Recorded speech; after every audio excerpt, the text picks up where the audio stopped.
À la fin de ses études au secondaire, on se pose généralement plusieurs questions.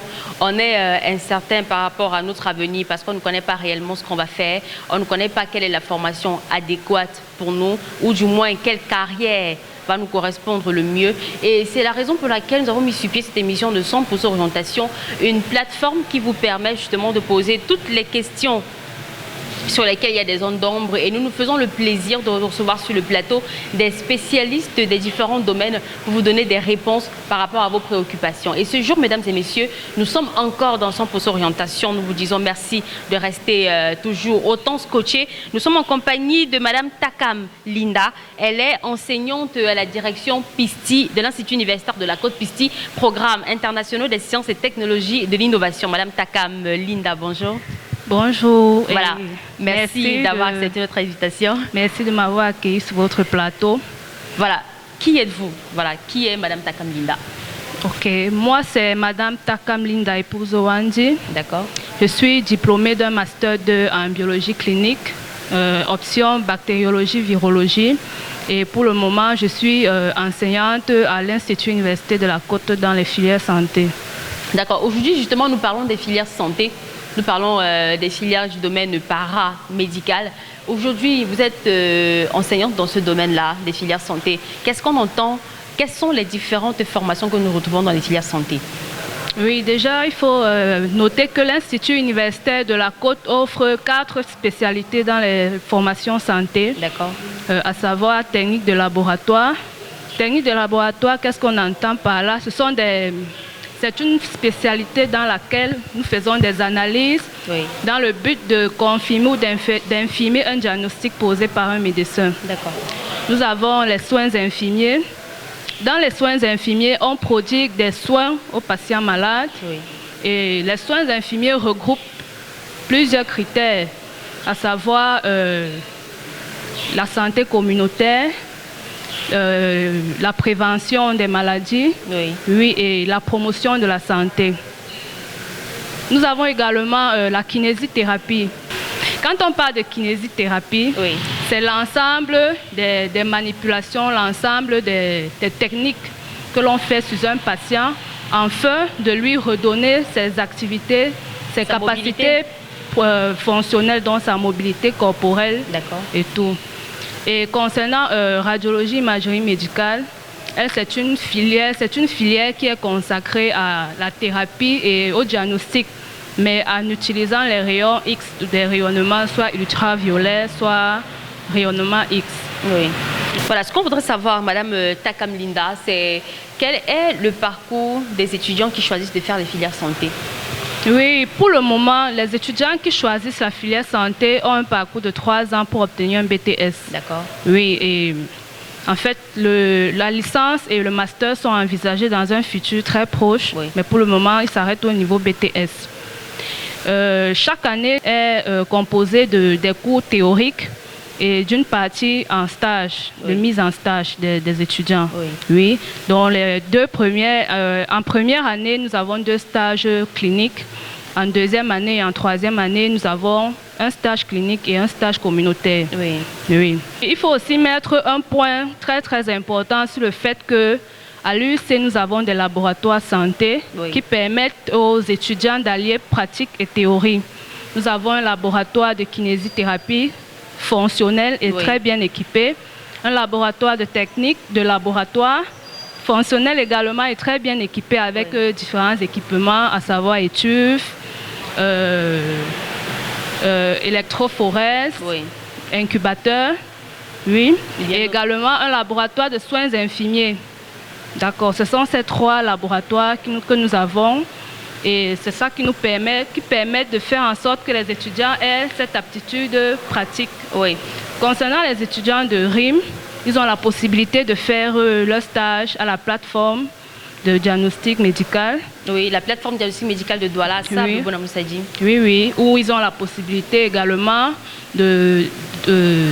d'avoir une main sur les différents appareils utilisés en radiologie. Voilà. Donc RIM dont on parle, c'est Radiologie et Imagerie Médicale. On parle de la plateforme de diagnostic médical de Douala qui sert de plateforme pratique pour tous les étudiants des filières santé à l'Institut universitaire de la Côte, en plus des laboratoires, comme Mme Takam Linda a expliqué tout à l'heure, qui sont déjà implantés sur le campus pour leur pratique rapide lorsqu'ils sont sur le campus. Et tout à l'heure, on parlait justement des stages cliniques et des stages communautaires. Et nous avons eu le plaisir d'accompagner dans la zone du Mungo il y a quelques semaines déjà les étudiants des filières de santé. Et nous allons écouter cet extrait de M. Bouna qui nous donne justement des précisions par rapport à ces stages communautaires.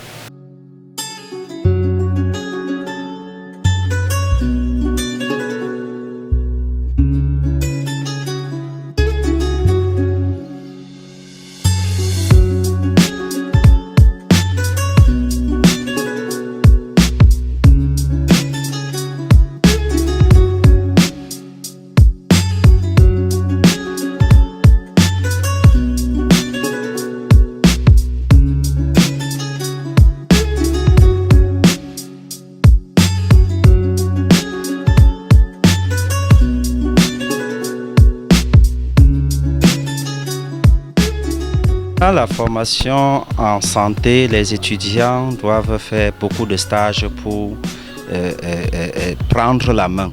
Donc ces stages sont de différents ordres.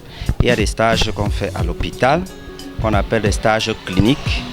Donc les étudiants vont dans les services, ils s'implémentent. Maintenant, en deuxième année, il y a un autre volet qui entre en jeu, la santé communautaire. La santé communautaire consiste à découvrir les problèmes de santé de la communauté. Et c'est pour cela que ces étudiants vont plutôt en communauté dans les centres de santé intégrés, qui est la base de système de santé. Donc, ils vont dans les centres de santé intégrés pour palper les difficultés en communauté, parce que ce n'est pas la même chose dans les grandes métropoles. En communauté, on soigne avec des moyens résiduels. Les villageois n'ont pas assez de moyens. Parfois, quelqu'un arrive à l'hôpital, il n'a même pas un franc. Il faut pouvoir prendre charge de cette personne. Et puis, en communauté également, ils vont dans les associations pour rechercher les problèmes de santé de cette communauté afin d'apporter une amélioration. Donc, à la fin de leur stage, ils doivent pouvoir donner le diagnostic communautaire de la zone où on les a envoyés. Ils doivent pouvoir donner ce diagnostic communautaire. Ils doivent identifier les problèmes de santé, c'est-à-dire les maladies qui sont récurrentes dans cette zone.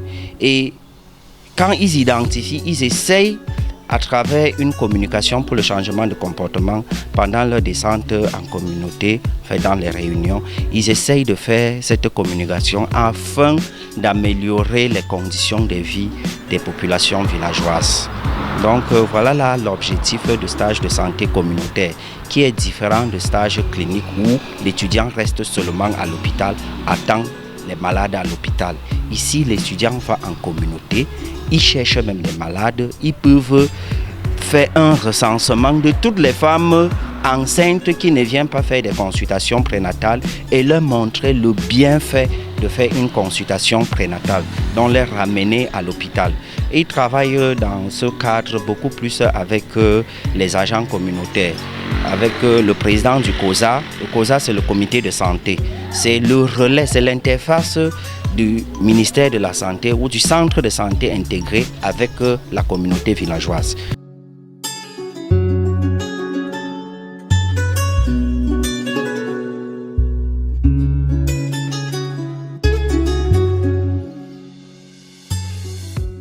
Voilà, Madame Takam Linda, concernant les filières de santé, quelles sont les conditions d'admission? Oui, pour les formations de filières santé, nous acceptons tout bac, à l'exception des filières de radiologie, imagerie médicale et technique de laboratoire. D'accord.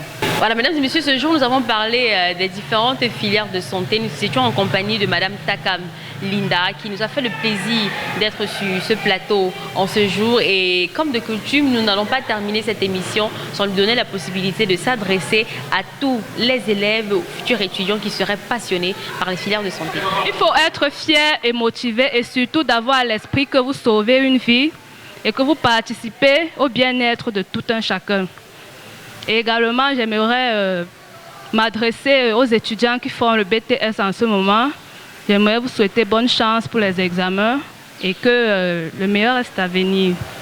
Voilà, merci Madame Takam Linda d'avoir accepté notre invitation.